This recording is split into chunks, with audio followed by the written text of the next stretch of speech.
G'day everyone, welcome back. It's wonderful to have you here. So in this video, it's another requested video. I'll show you alternative angles of doing that push cut, just another way of forming that beautiful bowl shape instead of doing all pull cuts. And I'll show you another sneaky method that I think you should all try as well, that just amplifies and lifts the finish on the outside of your bowl. So let's get into it. Alrighty, so we've got this little bit of silky oak on the lathe here. It's as you can see, we've got a bit of issue here we've got to sort out first before I can show you some alternative cuts, but I thought what a better way to do that is right from the get-go. So instead of turning left-handed like I always seem to show you, you could do a pull cut. So you could pull into the timber,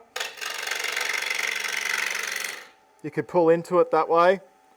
You could also, I'll stop the lathe, you could also start by doing a push cut around, by taking that corner off. But as you saw there, I got a little bit greedy and I just took a bit too much.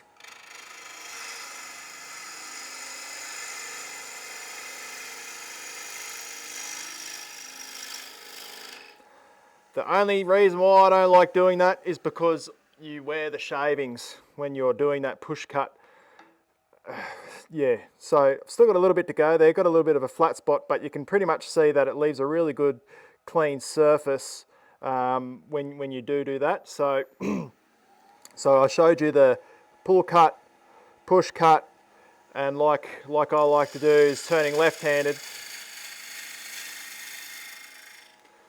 Just so 3 different cuts of how to get that started at the initial phase when you are getting it down to round. Got a little fault there, a little crack. So now I'm just going to bring the tool rest around to the back and then flatten the back off. When it comes to this section, I'm just going to use the same tool again, little 16mm, 45-degree bevel. You could pull it across. You could also push. Normally when it's really undulated and the back's it's a really sort of rough cut piece, maybe with the chainsaw or whatever, it's just really bad. I tend to push it all flat first, all the way across, and then I pull it flat, but these were cut on a bandsaw mill, so I don't have that big undulation. So if I did do that pull cut back towards myself and it was very undulated, you tend to just ride those undulations. So that's why I don't sort of tend to do a pull cut straight away. But with these, you can see they're all really flat on the back, so there's no worries about that. I'm just going to mark up my tenon here. So that's our tenon to go on the back there. And I don't know if I showed you in the other videos, I've also got these other little set of dividers here, and these, compass, and I use these are set to the project diameter, so they're roughly just 50 mil. So when I have a really big piece, I use that on the side to mark the side, so then I know I need to remove a bit of material there, because I've found sometimes when I buy these boards here, they can be a little bit undulated. So I like to try and at least have the same depth of bowl. Now, working towards the tenon, I just rock it like so. I've never really seen someone cut in towards the tenon, but you can, obviously. But I just sort of just drop that underside wing in there all the way to the tenon. Now when it comes to this section, I'll just grab my skew. So I just got my skew here. You can use the skew, so I have it like so with my best pointer finger on top, and then run it underneath my forearm there, bring the tool rest to center height, and then drive it in. Now I have found when I do use the skew for forming the tenon, it makes, with these pieces, it makes You can obviously not have it as a dovetail-y looking tenon as much. So what I'm saying is it comes in a bit like that, makes it more of a dovetail sort of shape. So I leave the tenons on for these little bowls, little decorative little foot tenon, because I later go back and if there's any marks on the bottom of them, I use my suction cup, which is, I'll show you a little. So I use the suction cup and the vacuum pump, and then I go back through any bowl that I go, when I'm oiling them up, I put them to the side because I can sort of divide the table then when I'm oiling, and I can find any that have big tenon marks on them, and this one's quite a clean piece because I try to get the best size tenon for the chuck. You know, but at the end of the day, when it's 5 o'clock on a Friday and you're up to your 25th bowl or 30th bowl for the day, things get a little bit, you know, laxy-daisy sometimes. But so what I try and do is make the best size tenon for the chuck is what I'm getting at. But as you can see with this one here, this piece, I haven't sanded I sanded the tenon, but not after I've put it in the chuck, and there's no tenon marks on that, so that's a perfect little bowl. But with this tenon, there's that way of cutting it. I'll get back to what we're doing. And there's also the way that you probably see me doing it, and this is the GL5 by Glenn Lucas. I tend to use this tool a little bit more, but I can take a bee's whisker off that, just to make sure we don't have any torn grain there. And then I pull it towards myself, like so. I'm riding a little bit low there, just in case we have any torn grain from that skew. And then I come across the back, like so. Oop. Got a little bit excited there, my apologies. 5 o'clock Friday afternoon at 5 o'clock.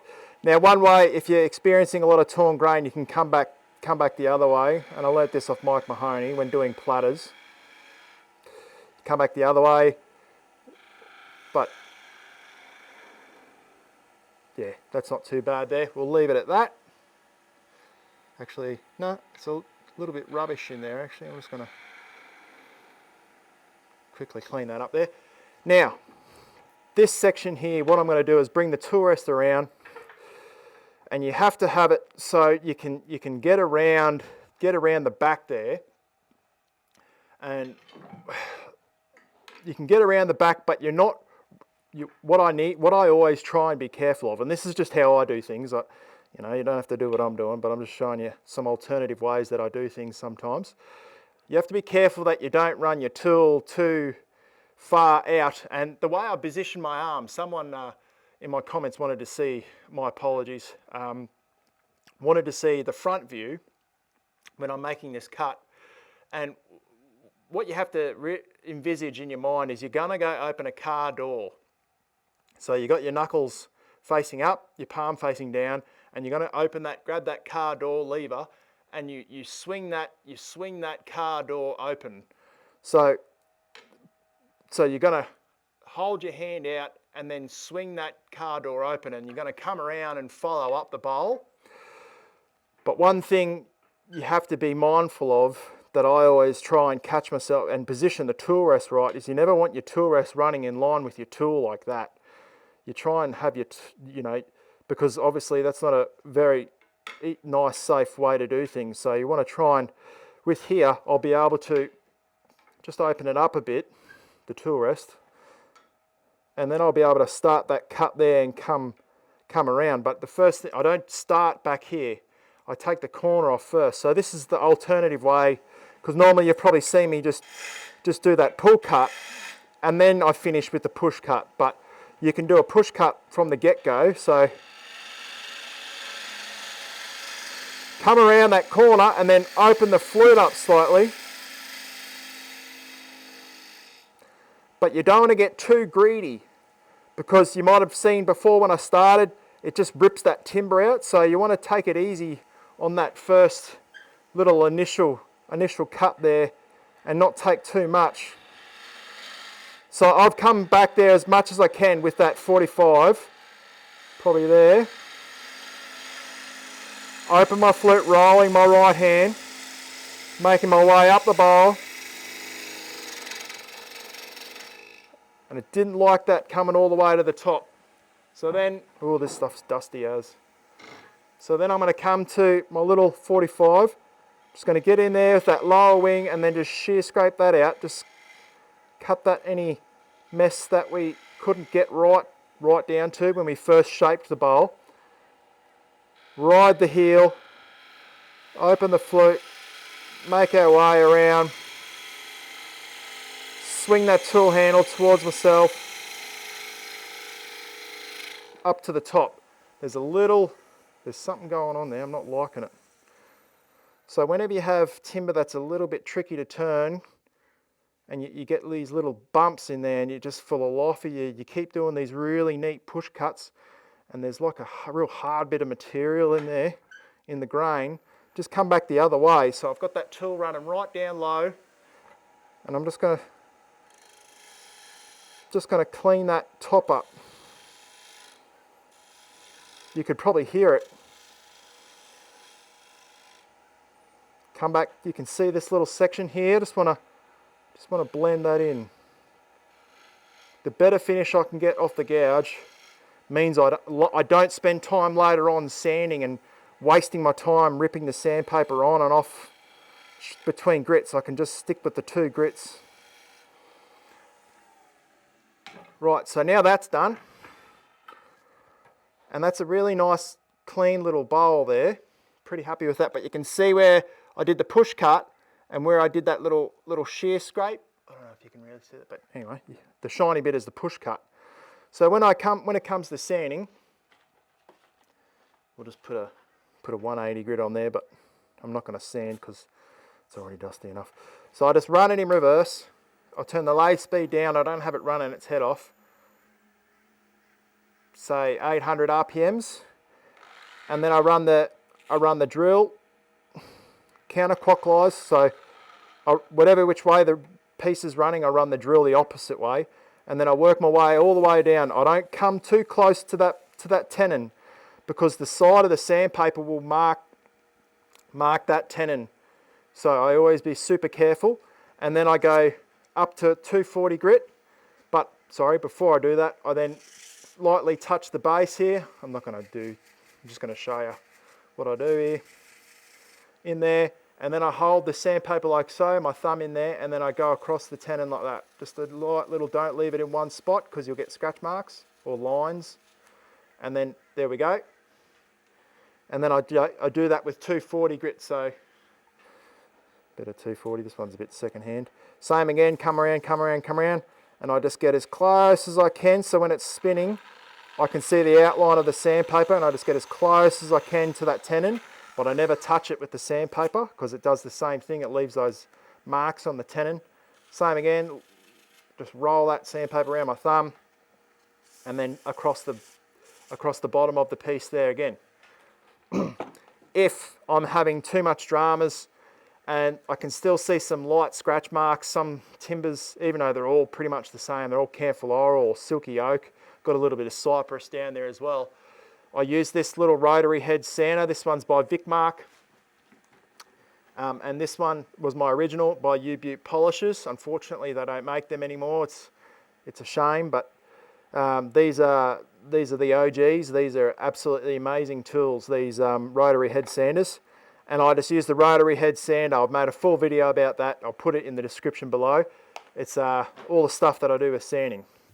In wood turning, there's so many different ways of how to form the shapes that we all love. So what I suggest and what I do is take little snippets from people that you see out there on YouTube University here and in videos and professional turners, because then you'll be able to blend them into something of your own or something that your body agrees with. So I hope you enjoyed the video. Check this video out here if you've missed it. It's all about turning the inside of the bowls and different methods that I use as well. So cheers, and I'll see you and talk to you directly. Bye.